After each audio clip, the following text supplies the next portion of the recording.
ዝተፅሓፍዎም ክልተ ጽላትኪ ከም ናይ ሜዳቕ ገላግል እዮም ናይ ሜዳቕ መሓስእ ደስ ከም ዝብሉ እቶም ህገጋት እውን ከምኡ ደስ ይብሉ ክልኤ አጥፋትች ከመ ክልኤ ጉለመንታ ዘወይጠ ለያፈለፍለ ሃሊበ መንፈስ ብመንፈስ ቅዱስ ዝትርጎሙ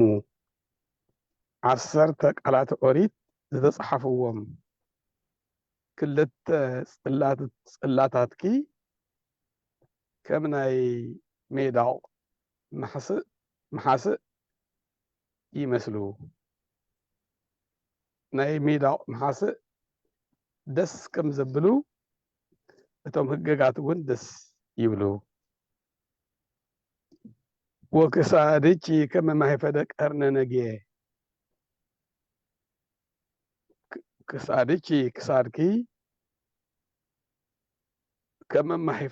ማይፈድ አዳራሽ ማለት እዩ ቀርነ ነግየ ማለት ናይ ሓርማዝ ቀርኒ ማለት እዩ ነግየ ሓርማዝ እዩ ሓርማዝያ ነግየ ንሓደ ነግያት ንብዙሓት حزين بناي حرماز سني ዝተሰርሐ አዳራሽ አዝዩ ፍሉይ እዩ ሓደ ኩር እዩ ምን ይኮነን ወይ ሲሚንቶ ይኮነን ትጸረየ ማዕድን እዩ ካብ ሓደ ሓርማዝ ክልተ ስኒኦም ዝርከቡ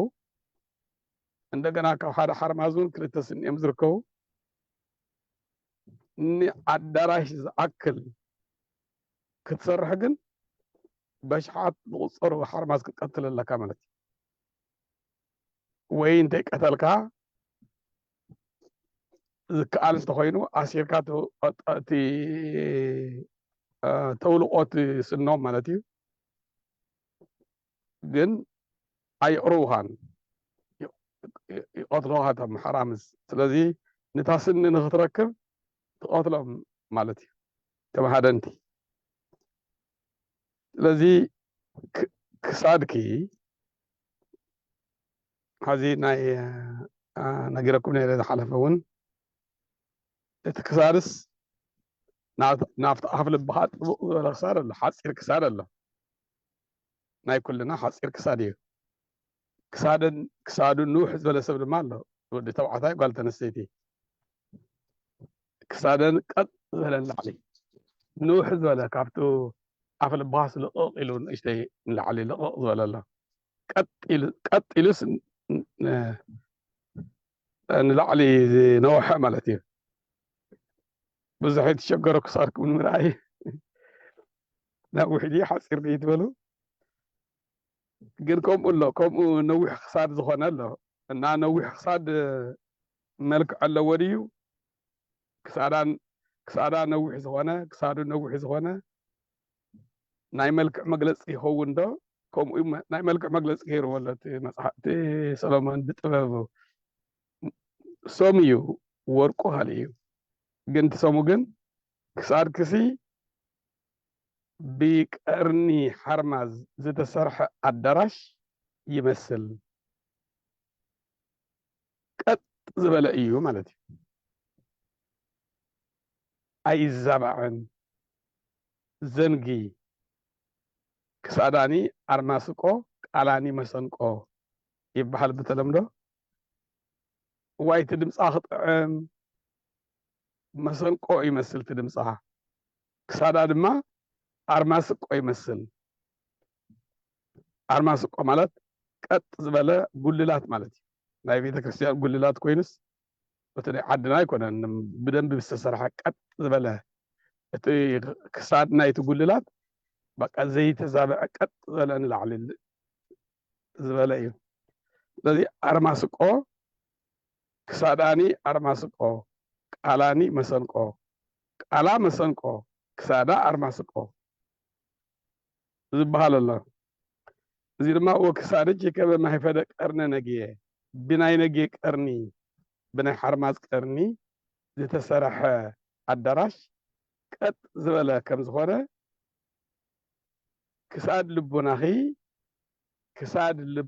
ክሳድ ልብኺ በአምልኮተ እግዚአብሔር ቀጥ ዝበለ እዩ ቤተ እስራኤል አቲ ቤተ እስራኤል ናይ ልብኺ ክሳድስ በአምልኮተ እግዚአብሔር ቀጥ ዝበለ እዩ ንየማን ንፀጋም ዘይዛባዕ እቲ ዝበቕዐ ጥዑይ ሰብ ዝበቕዐ እንድሕር ኮይኑ ኣይናወፅን ሽግርና ንሓና እንታይ እዩ ብቕዓት የብልናን መብዛሕትኡ ንሰርሖ ፍቃደ ስጋ እዩ ናይ ስጋ ፍቃድና ኢና ዳርጋ 99% ንሰርሕ ማለት እዩ ድሓር እቲ ልብና ሓደ መዓልቲ ፃድቕ ኮይና ንውዕል ብፅባሓይቲ ድማ ንውጥ ይብል ኣእምሮና ድማ ናብ ካሊእ ድማ ንውዕል እንደገና ድማ ናብ መንፈስ ድማ ክንምለስ ድማ ንፅዕር እዚ ቀጥ ዝበለ ልቦና ይብልናን በአምልኮት ቀጥ ዝበለ ዘይናወፅ ልቦና ይብልናን ንሱ ሃበና የለን እግዚአብሔር ክንልሙን ኣለና ሃበነ እግዚኦ አዕይንተ አእምሮ ወትረጃከ ይርአያ ወአእዛንነሂ ቃለ ዝባሕቲትከ ይስምዓ ጸግወነ ኦ እግዚኦ ጸግወነ ዘኢጸንን ዘይዝምብል ዘይደንን ዘይልወጥ አእምሮ ሃበና ቀጥ ዝበለ ትማሊ ቀጥ ዝበለ አእምሮ ነይርና ሎሚ እውን ከምኡ ፅባሕ እውን ከምኡ ዘይልወጥ ሽፍት ዘይገብር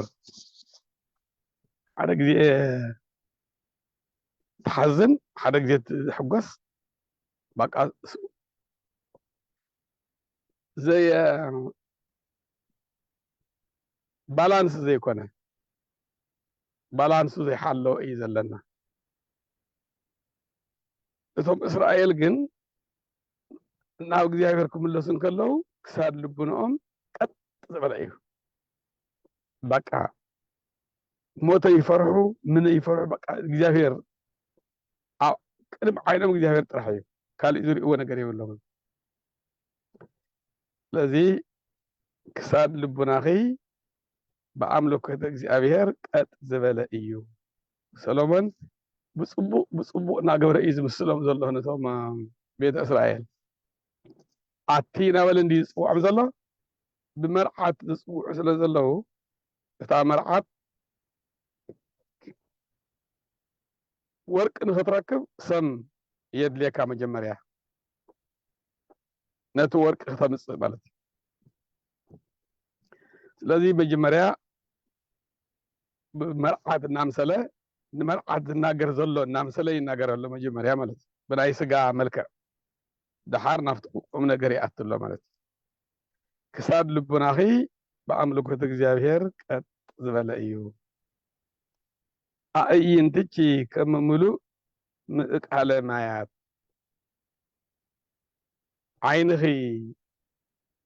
ዓይንኺ ድማ ከም ዝመልአ ማይ ከም ዝመልአ ጉድጓድ እዮም ማይ ጉድጓድ ተኩዒቱስ ዒላ ማለት እዩ ዓድና ማይ ዝስተ ዒላ ትኩዕቶ እሞ እቲ ማይ ይመልእ ፅቡቅ ማለት እዩ ፅሩይ ኮይኑ እቲ ማይ መሊኡ ግጥም ኢሉ ዝመልአ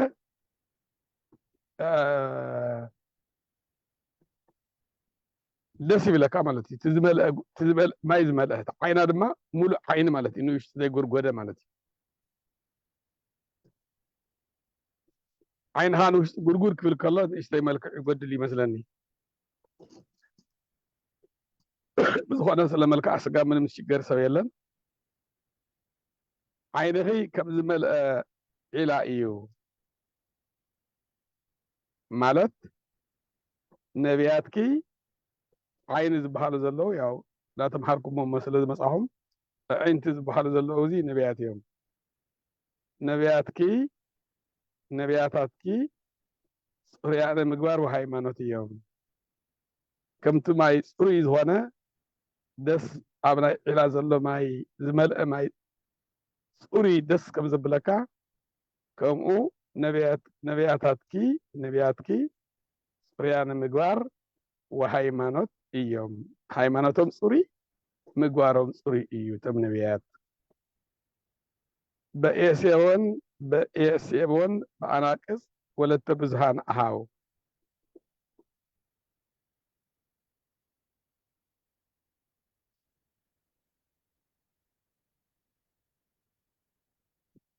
بإيسيون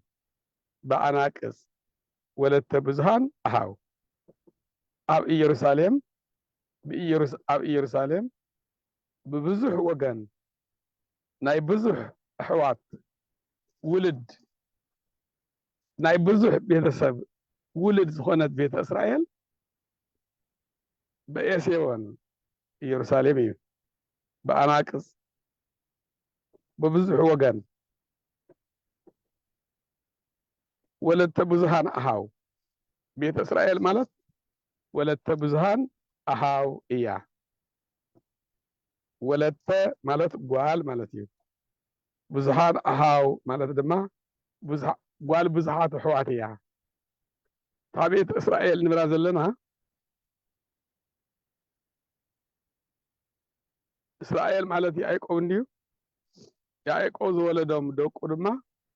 12 እንዲዮም ሮቤል ስምዖን ሌዊ ይሁዳ ኢሳኮር ዛብሎን አሴር ጋድ نفتاليم دان يوسف بنيام 12 سلازي تابيت إسرائيل ولدت بزهان أهاوية كاب ناي بزحات حوات ولد يا تابيت إسرائيل بهذا الله نزي يوم نزم 12 قالتم 12 يا تابيت إسرائيل اتم بمليونات صاروا إسرائيل نقستاتهم كهناتهم نبياتهم مؤمنان كل حويسكا ناي بزحات حوات ولوديم ناي 12 نجد إسرائيل ولوديم زيادهم سلازي نتاع بيت إسرائيل نتاع مرعات نتاع بمرعات تمثل زلا بيت إسرائيل بإيسيون بإيروساليم بعناقص ببزح وجن ولا تبزهان أهاو ناي بزحات حوات قال التخوني قال بزحات حوات زخونكي بيت إسرائيل نبياتكي صبيان المقوار وحيمانوتيهم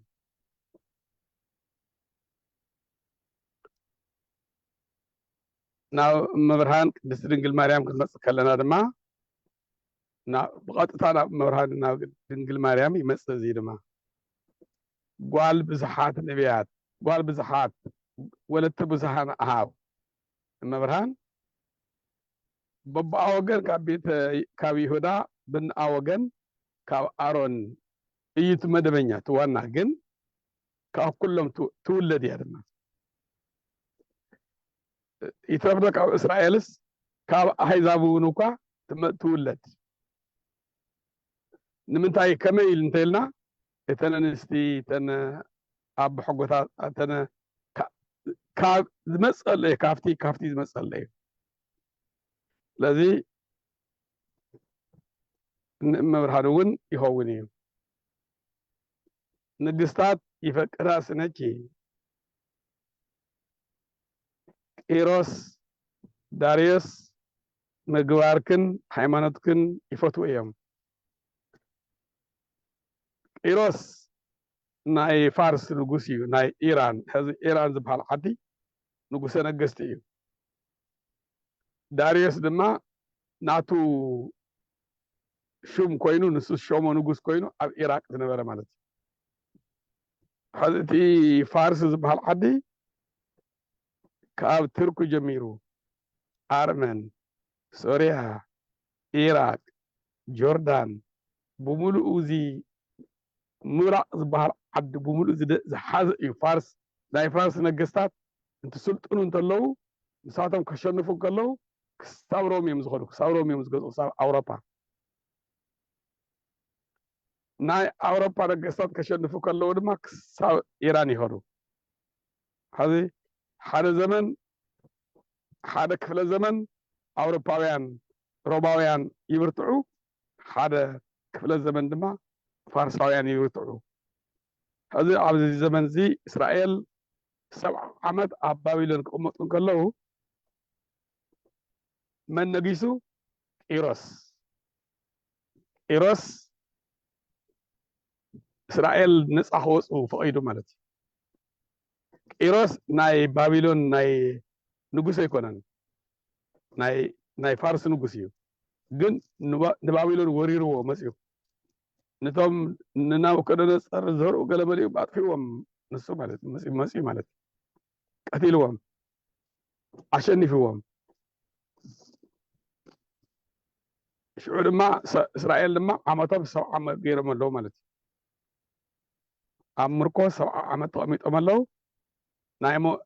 ናይ መውፅኦም ዋና ምክንያት ድማ ያው 70 ዓመት ስለ ዝመልኡ ይኣኽለኩም ኢልዎም እግዚኣብሔር መከራ እቲ መከራ ይኣኽለኩም ክብሎም ከሎ ድማ ቂሮስ ዝበሃል ንጉስ ድማ ንጊሱሎ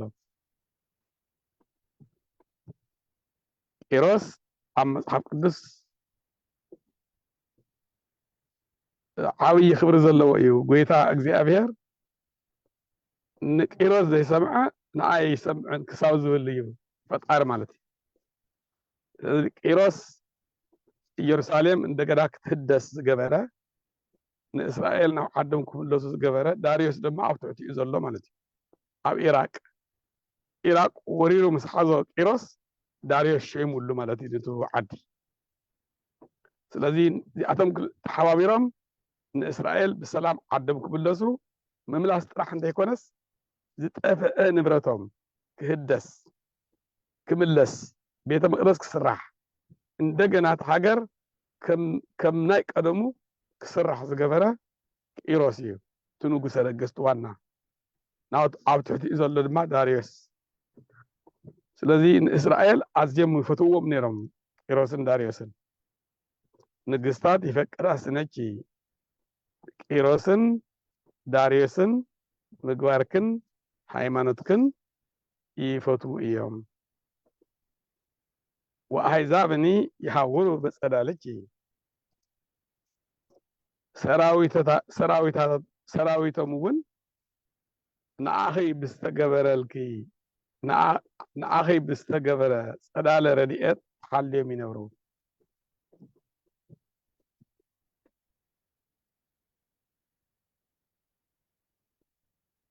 ይብል ናብ ሓድስ ኪዳን ተበፂና ድማ ሐዋርያት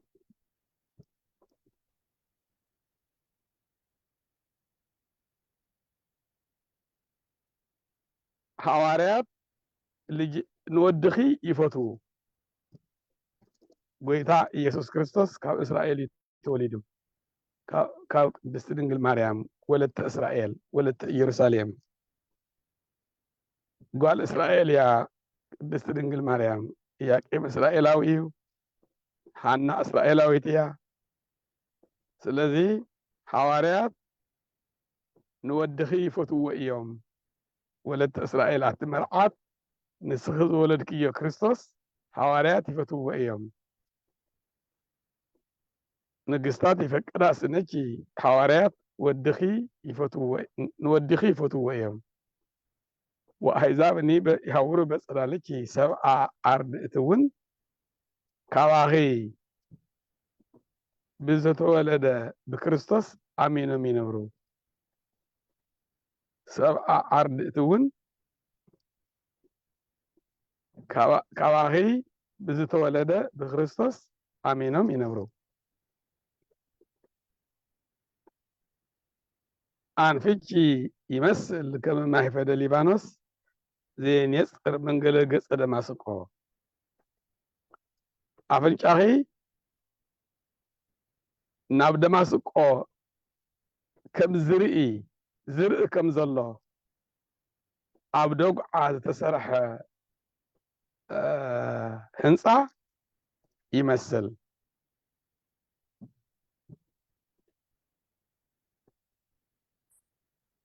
ኣፍንጫኺ ንደማስቆ ገጽ ዝጥምት ኣፍንጫኺ ንደማስቆ ገጽ ዝጥምት ኣብ ደጉዓ ዝተሰርሐ ህንፃ ይመስል ኣርሒቑ ይርኢ ማለት እዩ ኣብ ሓደ ጎቦ ዝተሰርሐ ፅቡቕ ህንፃ ኣብ ርእሲኡ ወፂኻ ኣብቲ ደብሪ ወፂኻ ክትርኢ ከለኻ ናብቲ ዋና ከተማ ክትርኢ ከለኻ ኩሉ ነገር ይርአየካ ማለት እዩ ዝጎደለ ነገር ዘይብሉ ኩሉ እቲ ከተማ ለጥ ኢሉ የርአየካ ሙሉእ ከተማ ማለት እዩ ኣንፊች ይመስል ከም መማሂፈደ ሊባኖስ ሊባኖስ ማለት ጎቦ እዩ ሊባኖስ ዓዲ እዩ ኣብ ሊባኖስ ዝተሰርሐ ህንፃ ንደማስቆ ኣንፈት ዝርኢ ማለት እዩ ንደማስቆ ገፅ ዘሎ ናብ ደማስቆ ኣንፈት ዝርኢ ኣብ ሊባኖስ ዝተሰርሐ ሊባኖስ ደጉዓ እዩ ኣብ ደጉዓ ዝተሰርሐ ህንፃ ይመስል ኣፍንጫኺ ቀጥ ዝበለ ኣፍንጫ እውን ተሪር ኣፍንጫ ዝበሃል ኣሎ ጠፍናቕ ዝበሃሉ ድማ ኣሎ ብመሰረቱ ጠፍናቕ ይኹን ተሪር ብቻ ነተንፍሰሉ ኣብ ኣገልግሎት ይውዓል እምበር ኣይገድሽን ብዙሕ ዘጨንቕ ነገር ይብልን ግን ብናይ ሰብ ልማድ ግን ተሪር ኣፍንጫ ይበሃል ኣፍንጭኡ ትርር ዝበለ እቶም ፀዓዱ ንኣና ንኣፍሪካውያን ኣፍንጮም ጠፍናቕ እዮም ኢሎም ዝፀርፉና ማለት ጠፍናቕ ክትከውን እውን እግዚኣብሔር ይፈጢርካ ተሪር ኣፍንጫ ክትከውን እውን እግዚኣብሔር ይፈጢርካ ስለዚ እግዚኣብሔር ንዝፈጠሮ እግዚኣብሔር ንዝሰርሖ ክትፃረፍ ኣይግባእን እምበር ኣፍንጫና ንእሽተይ ጥፍንቕ ስለ ዝበለ ኣፍሪካውያን ከምኡ ይብሉና ንጉስ ሃይለ ስላሴ ናብ ኣውሮፓ ከይዶም ኣፍንጮም ተሪር እዩ መልክዖም እውን ፅቡቕ እዩ ካዝስ ናተይ መልክዑን ናይኩም መልክዑንስ ብምንታይ ይፍለ ኢሎሞ እታ ከለር ፀልም ማል እንተዘይኮይና ናይ ምፅላም እንተዘይኮይኑ ዓይኖም ይኹን ኣፍንጮም ይኹን እቶም ፀዓዱ እዮም ዝመስሉ ማለት እዩ መብዛሕትኡ ኣብቲ ብፍላይ ኢትዮጵያውያን ማለት እዩ ኣፍንጫኺ ናብ ደማስቆ ኣንፈት ከም ዘሎ ናብ ደማስቆ ኣንፈት ከም ዝተሰርሐ ኣብ ደጉዓ ከም ዝተሰርሐ ህንፃ ይመስል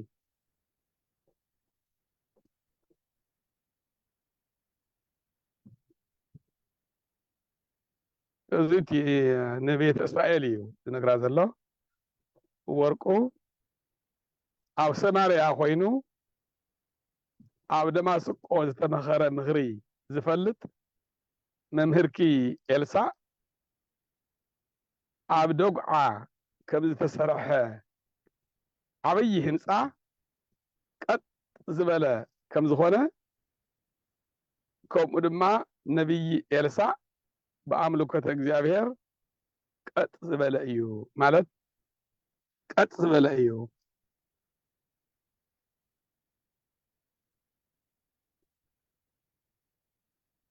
ኣፍንጫኺ ዝበሃል ዘሎ ኤልሳዕ እዩ ነቢይ ኤልሳዕ ነቢይ ኤልሳዕ ንደማስቆ ገፅ ንደማስቆ ኣንፈት ኣብ ደጉዓ ሊባኖስ ዝተሰርሐ ህንፃ ንሙሉእ ደማስቆ ከም ዘርእየካ ንጹር ከም ዝኾነ ነፂሩ ከም ዘርእየካ ነቢይ ኤልሳዕ ድማ ኣብ ሰማርያ ኮይኑ ኣብ እስራኤል ምድሪ ኮይኑ ኣብ ደማስቆ ዘለው ነገስታት ገዛ ዓፄው ዝመኸርዎ ምኽሪ ኤልሳዕ ይፈልጦ ነይሩ ማለት እዩ ኣብ ኢየሩሳሌም ኮይኑ ኣብ ሰማርያ ኮይኑ ኣብ ደማስቆ ዝተመኸረ ምኽሪ ቀስ ኢሎም ኣብ ውሽጢ ሰማርያ እስራኤል እዩ ደማስቆ ሶርያ እዩ ኣዝዩ ርሑቕ እዩ ብእግሪ ክትከይድ ትኾይንካ ሰሙን ወይ ወርሒ ክወስድ ይኽእል እዩ ክትከይዱ ማለት እዩ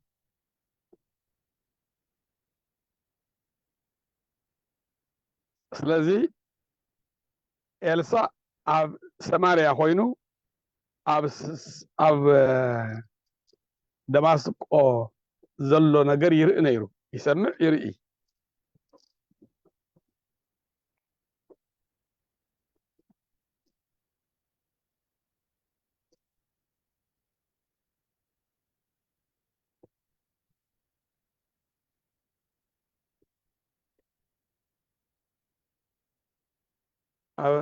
መጽሐፈ ነገሥት ዘሎ እዩ መጽሐፈ ነገሥት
ካብ ነገሥት መጽሐፈ ነገሥት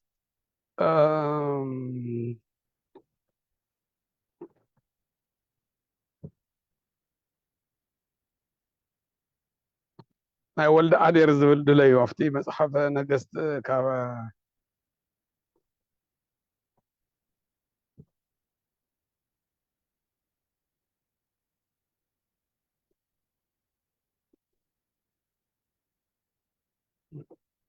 ግዜ ከይወስደልና ወልደ አዴር ዝበሃል ቀስ እናበልኩም እናደለኹም ፅሑፍ ድሓር ክነግረኩም እየ ስለዚ ብሰማርያ ኣብ ሰማርያ ኮይኑ ኣብ ደመስቆ ዝተመኸረ ምኽሪ ዝፈልጥ መምህርኪ ኤልሳዕ ኣብ ደጉዓ ከም ዝተሰርሐ ህንፃ እዩ እቲ ብደጉዓ ዝተሰርሐ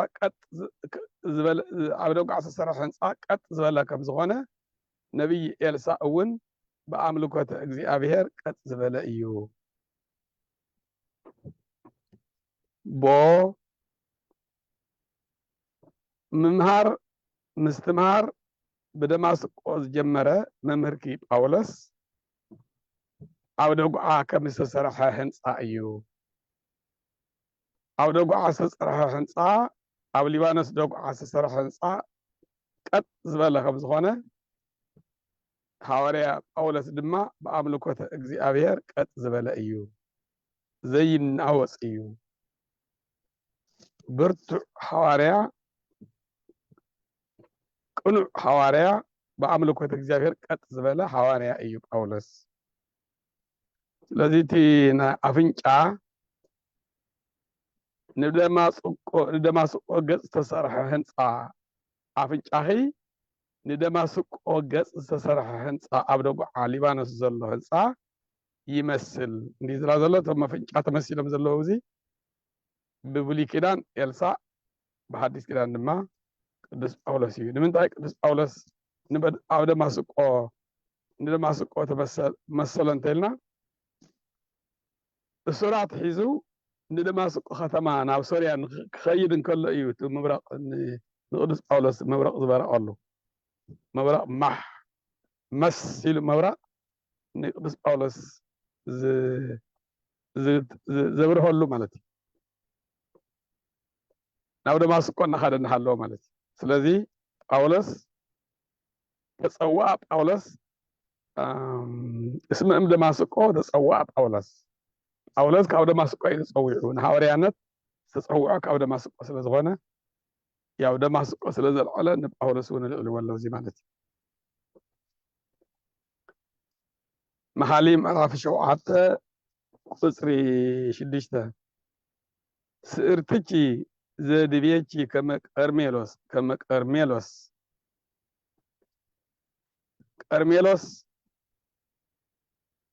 ኦም ዝበዝሖ ለምለም ዝኾነ ዱር እዩ ቀርሜሎስ ዝበሃል ብዙሕ ኣእዋም ዘለዎ ኣግራባት ዘለዎ ብዙሕ ገረብ ዘለዎ ገረብ ክንብል ከለና ዛፍ ማለትና ኢና ኦም ማለትና ኢና ሓደ ግዜ ብትግራይ قرب كبحال كله رواون قرب بحالي ግን መብዛሕትኡ ኣግራብ ክበሃል ከሎ እዋም ዛፍ ማለት እዩ እዚ ኦም ማለት እዩ እና ኣግራብ ዝበዝሖ ቦታ ቀርሜሎስ ይበሃል ለምለም ቦታ ልሙዕ ቦታ በቃ ጽፉቕ ዝበለ ጭፉቕ ዝበለ ዝፀዓቐ ዱር ዘለዎ ማለት እዩ እና ፀጉርና ድማ ጽዑቕ እንዲፍቲ ርእስና ዝኒሄዶ ፀጉርና ዱር ማለት እዩ ፀጉርካ ክበዝሕ እንከለስ ዱር ኮይኑሎ ማለት እዩ እቲ ፀጉሪ በዚሑሎ ማለት እዩ ኣብ ርእስኻ ዘሎ ፀጉሪ ስእርትኪ ዘድብየኪ ኣብ ርእስኺ ዘሎ ፀጉርኺ ከም ናይ ቀርሜሎስ ዱር እዩ ከም ቀርሜሎስ ከም ዱር እዩ እቲ ፀጉሪኺ ብዙሕ እዩ ይብላሎ እንተ ቤተ እስራኤል እቲ ናይ ቀርሜሎስ እዋም ኣብኡ ዘለው ዕንጨትታት ብዙሓት ዝፅዕቕ ኢሉ ዝፀዓቐ ከም ዝኾነ እቲ ፀጉርኺ ድማ ከምኡ ብዙሕ እዩ እቲ ኣብ ማዕሪኻ ክትሪኦ ድማ እቲ ዛፍ በቃ ፀሊም ኮይኑ ይርአካ ማለት እዩ ናይቲ በዝሒ ዱር ማለት እዩ ስለዚ እቲ ፀጉርኺ እውን ፀሊም እዩ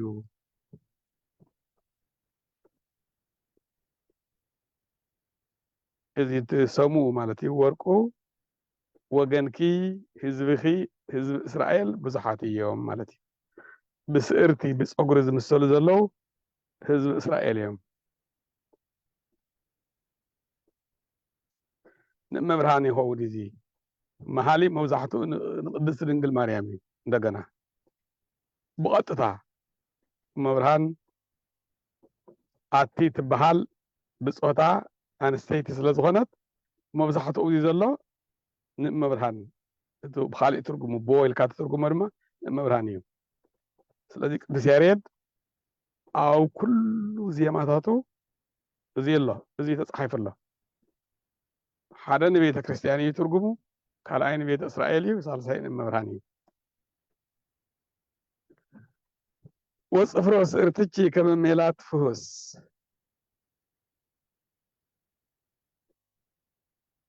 ናይ ሓደ ሓደ ሰብ ፀጉሪ ሜላት ዝበሃል ፈትሊ ኣሎ እቲ ጥጥ ፍሉይ እዩ እቲ ሜላት ዝበሃል ግን ኣይሽምረርን ቀጥ ዝበለ እዩ እቲ ሜላት ኣይዕፅፍን ኣይሽምረርን ኣይተዓፃፀፍን እና እቲ ፀጉርኺ ሲ ሕዚ ከምዚ እንታይ እዩ ዝበሃል ምትኳስሪ ዝበሃል ኣዋልድ ናብ ፀጉሪ ቤት ከይደን ስትሬት ክገብርኦ ከለዋ ማለት እዩ ክትኩስኦ ከለዋ ንዝተወሰነ ግዜ ቀጥ እዩ ዝብል እቲ ፀጉሪ ንታሕቲ ሜላት ይመስል ማለት እዩ ፅንሑ ኢሉ ድማ ናብ ነበሮ ይምለስ ፀፍፀፍ በቃ ናብ ዝነበረ ድማ ጨጎርጎር ይብል ድማ ሕዚ እቲ ናይ ፀጉርኺ ኣሰራርሓ ከምዚ ሓሪ ትተንጎ ዋላ ከም ብሰለስተ ተተነኳዮ ተቆነንካዮ እውንስ ሓሪ እዩ ዝመስል ፀጉሪ ይመስልን በቃ እቲ ሓሪ ኣይዕፀፍን ኣይጠላለፍን ተፈታሓዮ እውን ኣይበላሸን እቲ ሓሪ ተነኳዮ ነርካስ ተፈታሓዮ ቀጥ ዝበለ እዩ እንደገና ኣይተዓፃፀፍን ወፅፍሮ ስእርትኪ ከመ ሜላት ፍሁስ ናይ ፀጉርኺ ኣሰራርሓ ከም ዝተፈተለ ሃሪ እዩ ሰሙ እዩ እዚ ብዙሕ ናብ ፀጉሪ ዝኣቱ ነገር ኣይኮነን ዘጨንቕ ነገር ኣይኮነን ዋና ናብቲ ምስጢር ኢና ንኸይድ ወገናትኪ ዓልየትኪ ወገናትኪ እስራኤል ዕድዋነ ምግባር ወሃይማኖት እዮም ቀጥ ዝበሉ እዮም እቲ ፅፍሮ ስእርትኪ ከመ ሜላት ፍሁስ ዝተጠላለፈ ነገር ዝሓመቐ ምግባር የብሎምን ምግባሮም ፅሩይ ሃይማኖቶም ፅሩይ እዩ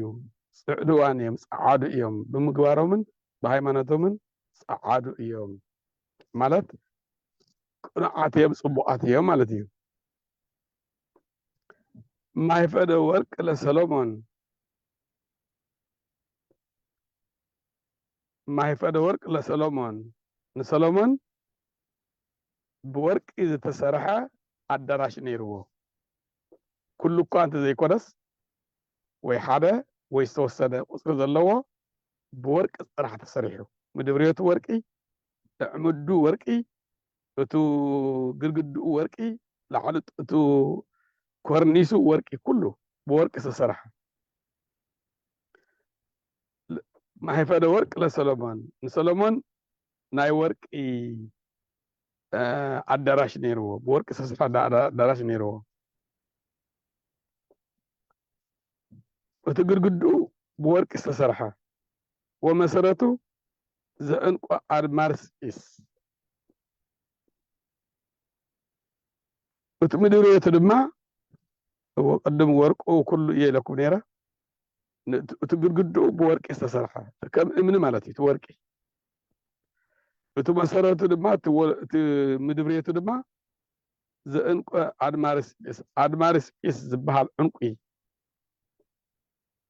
ዘዕንቆ ኣድማርስጲስ መሰረቱ ኣድማርስጲስ ዝበሃል ዕንቁ ፍሉይ ዝኾነ ዕንቁ ዘብርህ መብራህቲ ከም መብራህቲ ዘብርህ ኣብ ምድብሬት ናይቱ ኣዳራሽ ዕንቁ እዩ ነይሩ ዕንቁ ካብ ወርቂ ይበልፅ እዩ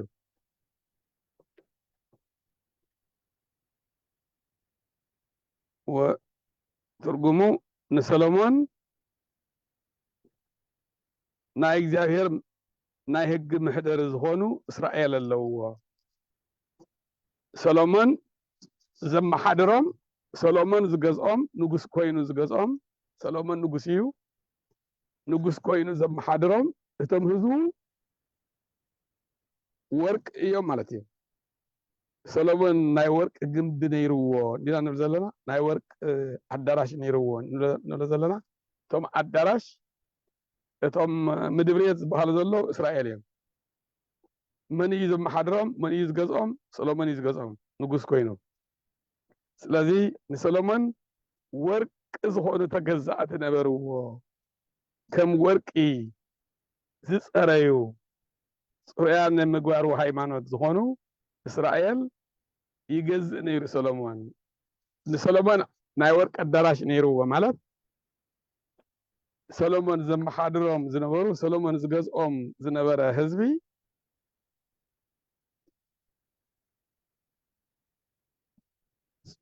ሃይማኖቶምን ምግባሮምን ጽሩይ ዝኾኑ ወርቂ እንቁ ዝኾኑ ህዝቢ ይገዝእ ነይሩ ማለት እዩ ንሰሎሞን ናይ እግዚአብሔር ናይ ሕግ ምሕደሪ እስራኤል ነበርዎ መሰረቱ ዕንቁ ነበረ ዝበለ ድማ አብርሃም ይስሐቅ ያዕቆብ ድማ እትወለል ካብ ወርቂ ዕንቁ ስለ ዝበልጽ ካብቶም እስራኤል ድማ እቶም ቦታቶም ይበልጹ እቶም አብርሃም ይስሐቅ ያዕቆብ እንቁ አድማርስጲስ ዝተባሃሉ አብርሃም ይስሐቅ ያዕቆብ ማይፈደ ወርቅ ዝተባሃሉ እስራኤል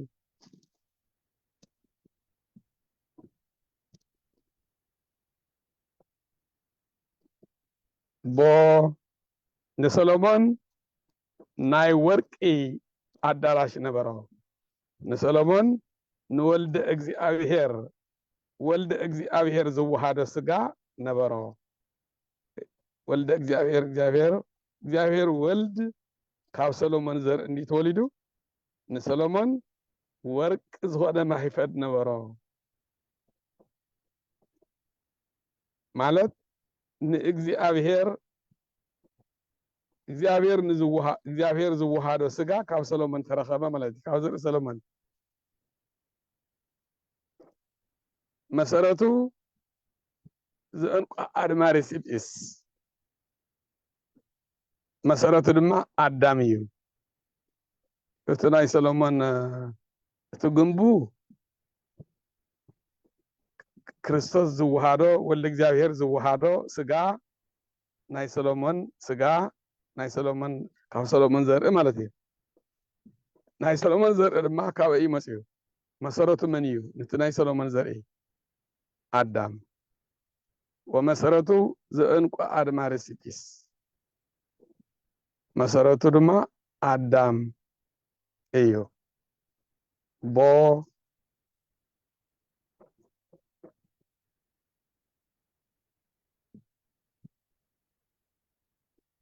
بسلومان زمسر زلو زي ما كريستوس يو نكريستوس سلومان زلو زي بمن نتكو لنا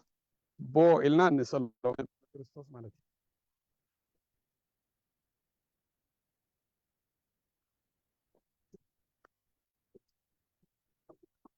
ني ن نكريستوس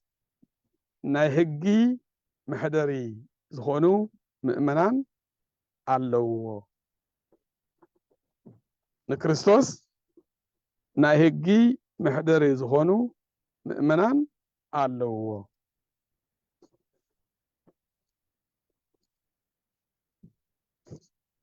ለሰሎሞን ማይፈደ ወርቅ ለሰሎሞን ሰሎሞን ዝበሃል ዘሎ ክርስቶስ እዩ ማይፈደ ወርቅ ዝበሃል ዘሎ ምእመናን እዮም ምእመናን ህዝበ ክርስቲያን ማለት ንክርስቶስ ማይፈደ ወርቅ ከም ወርቅ ዝፀረዩ ምእመናን አለው አመንት አለው ተኸተልቲ በስሙ በክርስቶስ ስም ክርስቲያን ተባሃሉ አመንቲ ማይፈደ ወርቅ አለው ምእመናን አለው ወመሰረቱ ዘእንቋ አድማርስጢስ እንቁ ዝኾነ መሰረት ድማ አለው ምእመናን መሰረት አለው መሰረቱ ድማ ጴጥሮስ እዩ ቅዱስ ጴጥሮስ እዩ አንተ ኮክ ወዲ ቤዛቲ ኮክ ሃንጻ ለቤተ ክርስቲያን ዝተባሃለ መሰረት እንዲና ንዛረብ ዘለና እቱ እንቋ አድማርስጢስ ተባሂሉ ዝፅዋዕ ዘሎ ቅዱስ ጴጥሮስ እዩ ማይፈደ ወርቅ ዝበሃል ዘለው ምእመናን እዮም ሰሎሞን ዝበሃል ዘሎ ድማ ጎይታ ኢየሱስ ክርስቶስ እዩ ምዕራፍ 7 ቁፅሪ 7 አስረ ንጉስ ለረዊስ ጥቀሰነቺ ወጥቅ አደምቺ ናይ ንጉስ አሰር ማለት ክትከይድ ከለካ ትረግፆም መንገዲ ከምዚ ሓመድ እንተሃልዩ መንገዲ ጎደና ክትከይድ ከለካስ ቀደም ጫማ ብዙሕ ይነበረን ኣብ ትግራይ ክትከይድ ከለካ ሓመድ ዘለዎ ጎደና ድሕር ኮይኑ ናይ ሰበይቲ እግሪ ይርአ ይፍለጥ ናይ ቆልዓ እግሪ ይርአ ናይ ዓብይ ናይ ንእሽተይ ብእግሩ ትፈልጦ ጫማ እንድሕር ዘይገይሩ ብጫምኡ ይትፈልጦን ብእግሩ ግን መን ከም ዝኸደ ኣብ ከባቢካ ትፈልጦ እግሪ እንተሃልዩ ከምኡ ጌርካ ትፈልጦ ኢኻ ስለዚ ኣሰር ይበሃል ኣሰር ማለት ትስታም እቲ ናረገፅዎ ዝኸዱ ንሃተምዎ ዝኸዱ ኣብቲ መንገዲ ኣሰር ይበሃል ንሱ ፍለጋ ኣሰር ይበሃል ኣሰረ ንጉስ በቲ ንጉስ ዝኸዶ ይኽትኸዲ ይብላሉ እንታ ቤተ እስራኤል ደድሕሪ እቲ ንጉስ ትኸዲ ነቲ ንጉስ ተኸቲልኪ ትኸዲ ኣሰረ ንጉስ ለረዊስ ብድሕሪ ንጉስ ንምኻድ ኣዝኺ መልክዕኺ ኣዝኺ ፀበቕኪ ጥቀ ሰነይኪ ብጣዕሚ ፀበቕኪ ብጣዕሚ ፀበቕኪ ወጥቅ አደምጂ ኣዝኺ መልክዕኺ ደድሕሪ ንጉስ ምኽያድ ንሰሙ ቤተ እስራኤል ካብ ባቢሎን ክምለሱ ከለዉ ንጉስ ዘሩባቤል መሪሕዎም መፅኡ ኩሎም እስራኤል ንዘሩባቤል ተኸቲሎም መፅኦም ማለት እዩ ኣቲ ቤተ እስራኤል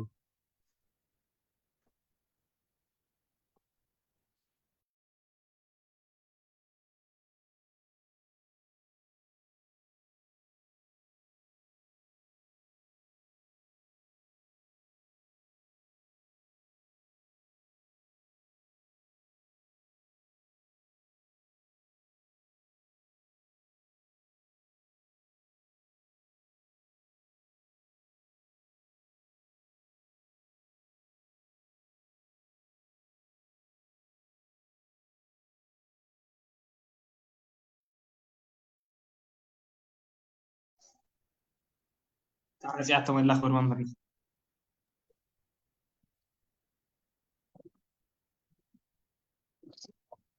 يسمع له لا قارص نير مثلني هو هزيز معلم قارص انا هذا امنتاي تطو بلا نيره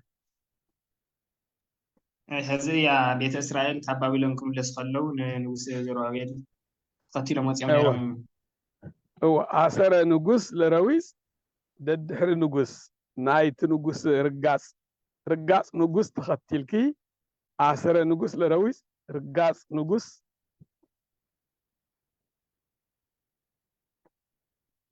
تختلكي لرويس مالت مغياي مالت مخيار مالت دي اثر نغوس رقاص نغوس لرويس ددحر تنغوس نتنغوس تختلكي ክትወፅ እንከለኺ ጥቀ ሰነይቺ ወጥቀ ኣደምቺ ሰብ ዓዱ ክምለስ ከለ ደኣ ፀቢቑ ይመለስወ ናብ ስደት ትኸይድ ተሎ ንሓዘነ ይወፅእ ወፈሩ እንዘይበክዩ ወፅሩ ዘርኦሙ ወፈሩ እንዘይበክዩ ወፅሩ ዘርኦሙ ወሰው ይኣቱ መፁ እንዘይትፌሱ ወፅሩ ከላስስየሙ ኣብ መዝሙረ ዳዊት 120 እስኪ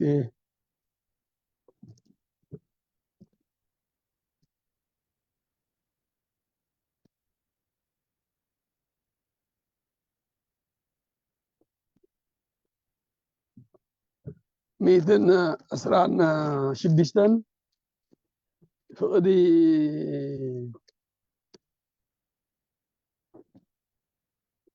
فقدي 6 116 فقدي 6 وصو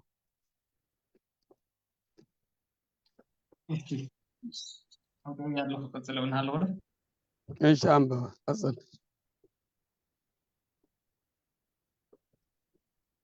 እንትኸዱ ዘርኦም ተሸኪሞም እናበኸዩ ወፈሩ እንትምለሱ ገና እንዳኣቶም ተሸኪሞም እናተሓጎሱ ይመፁ ايوه حرستاي سنه كوفر እንከሎ ኣብ ትግራይና ከምቲ ሕርሻውን ንእሽተ እዩ ትእኽሊ እውን ሕዳርን ጥቅምትን እዩ ዝኣቱ ንሙሉእ ዓመት ንኽትበልዕ ትእኽሊ ይውዳእ እዩ ብዙሑ ግራውቲ ተልኢካ ዘሪእካ ብዙሕ እንተእቲኻ እዩ እምበር እቲ ሰነን ጥቅምትን ሕዳርን ዘእተኻዮ እኽሊ ኣቐሚጥካ መርዓ ተገይሩሉ ገለ ተገይሩሉ ድግሳት ይበዝሕ ይፍቲ የካቲት መቃፍቲ ጥረ ከባቢ ንሳሁሉ ተወዲኡ ኣብ ሰነ ክበፅሕ እንከሎ ኩሉ የንቆልቆል የለን ኣብቲ ገዛ ይውዳእ ኣሎ ሕዚ እቲ ሓረስታይ ንዘርኢ ኢሉ ዘብሃለለን ዘጠራቐመን ንእሽተይ ዘርኢ ንዘርኢ ሒዙ ክወፅእ እንከሎ ማይ እኒሆ ብላዕሊ ይወቅዕ ጭቃ እኒሆ ኣርዑት ተሸኪሙ ነዊት ተሸኪሙ ወፀሩ ወፈሩ ወሰው ይሃውሩ ወፈሩ እንዘይበክዩ ወፀሩ ዘርኦሙ ዘርኢ ተሸኪሞም ክዘርኡ ብፀገም ማለት ተሸጊሮም ይዘርእዎ ነቲ ዘርኢ ኣብ ሰነ ወርሒ ማለት እዩ ሰነ ሓሊፉ ሓምለ ሓሊፉ ከም ነገሩ ከም ዘይሕለፍ የለን ሓሊፉ መስከረም ጥቅምቲ ሕዳር ክኸውን ከሎ ሸዊት ተሸኪምካ ንገዛኻ ዝተፈላለየ በቃ እኽሊ ኣኺድካ ኩንታላት ፅዒንካ ንገዛኻ ክትኣቱ ከለኻ ወሰዋይ ኣቱ መፁ ዘይትፌሱ ወፀሩ ከላስስትየሙ እንዳኣቶም ኩልሳሶም ተሸኪሞም ንገዝኦም ኣተው ይበል እዚ ብዙሕ ትርጉም ዘለዎ እዩ እስራኤል ካብ ኢየሩሳሌም ክኸዱ ከለዉ እናተገረፉ እናተቐተሉ እናተሓረዱ ዝሞቱ እናሞቱ ዝተገረፉ እናተገረፉ ብስቃይ ተማሪኾም ናብ ባቢሎን ከይዶም ኣብ ባቢሎን 70 ዓመት ተቐሚጦም ግዜ በፂሑ ዝሰዓዓምሉ ናብ ዓዶም ዝምለስሉ ምስ ህዝቦም ዝራኸብሉ ግዜ በፂሑ ወሰዋይ ኣቱ መፁ እንዘይትፌሱ ወፅሩ ከላስስትየሙ آسر نقص لرويس تك سنتي وتك أدمتي نايزرو أبيل رقاص تختيل كي كفارسي كبابيلون نموسع بطعمي أطعملكي بطعم صبكي بطعمي تفتاوي تكونكي بطعمي صبكي إلى لا تك سنتي بطعم صبكي وتك أدمتي بطعمي ملكعخي مالتي أفكرو لفقئتي زقومتي يمثل بقالته أفكرو لفقئتي فقئ مالت دستا تلا دستا مالتي حاقوس مالتي نتحاقوسكي الزيفة هو سبت حاقوس خطر انقلها تفوتو نتحاقوس مالتي قاعد حاقوسه نتحاقوسكس الزيفة هيو انقعد حاقوسه انقعد حاقوسكي أفكرو لفقئتي نتحاقوسكي فتيو مالتي فقئ مالت حاقوسيو قفئ مالت دما قفئيو ስለዚህ ተጋላቢጥ እዩ ኣፈቅሮ ለፍግእኪ እንተይሉ ነቲ ሓጎስኪ ፈትዮ ኣለኹ ማለት እዩ ግፍእኪ እንተይሉ ድማ ግፍዒ ድማ ግፍዒ እዩ ስለዚ ፈሊኹም ርአዩ ፍለጥዎ ንኽልትያን ኣፈቅሮ ለፍግእኪ ነቲ ሓጎስኪ ኣዝየ ፈትዮ ኣለኹ ዘቆምኪ ይመስል በቀልተ ቁመትኪ ድማ ስየ ይመስል ቁመቱ ስየ ንወዲ ድዩ ቁመት ተጥዕመሉ ንጓል ተነስተይቲ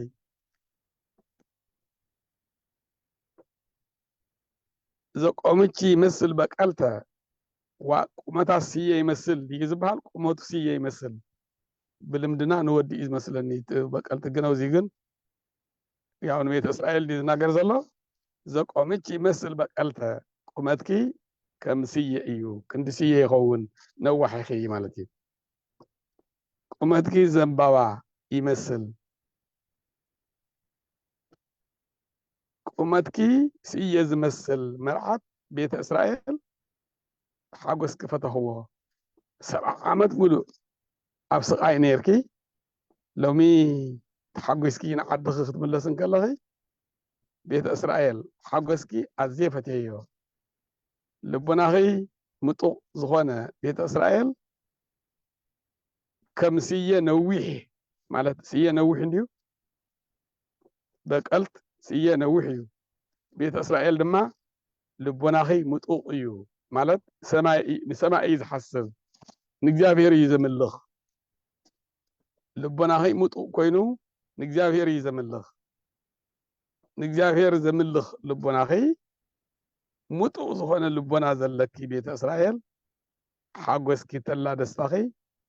ኣዝየ ፈተኽዎ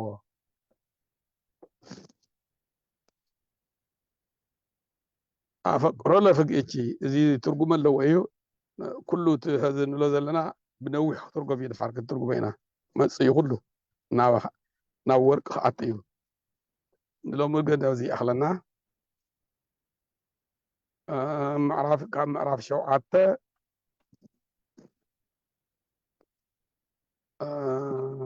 ቁፅሪ 4 ምዕራፍ 7 ቁፅሪ 4 ጀሚርና